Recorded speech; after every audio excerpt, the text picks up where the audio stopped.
FM.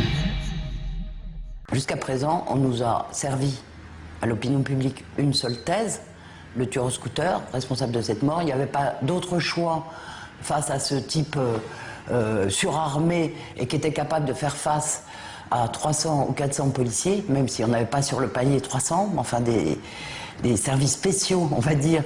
Plus, ce qu'on apprend aussi, c'est des relations très serrées avec des gens des services de renseignement qui connaissaient apparemment depuis longtemps. Vous avez des documents là-dessus? Vous avez des preuves? C'est ce qui ressort des vidéos qu'il a enregistrées lui-même. Et qui sont donc précédentes au siège? Non, qui sont pendant le siège. Où il parle à des agents?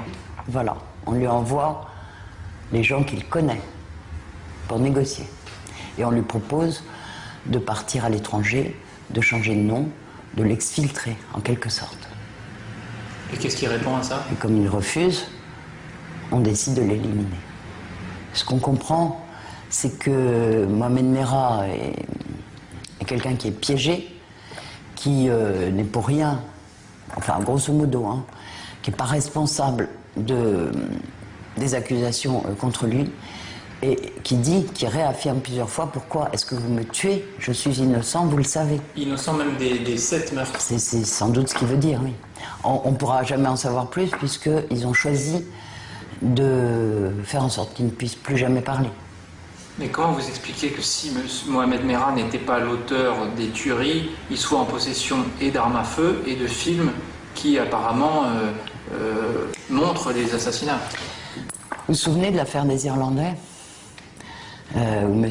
Baril, à l'époque d'ailleurs, s'était fait remarquer avec M. Proutot, et il s'était avéré que cette soi-disant découverte d'une cache d'armes formidable qui mettait en cause des membres de l'IRA, les Irlandais, c'est des armes qui avaient été déposées par l'équipe de M. Baril et de M. Proutot au domicile de ces Irlandais.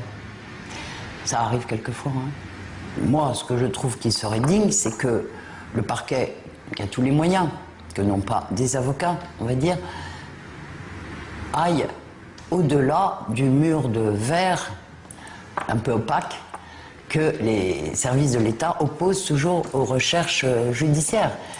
Que tout le monde joue le jeu pour les victimes et puis aussi quand même pour la famille de M. Merah, même si M. Sarkozy s'était permis de dire que c'est quand même honteux que le père d'un assassin ose demander une enquête.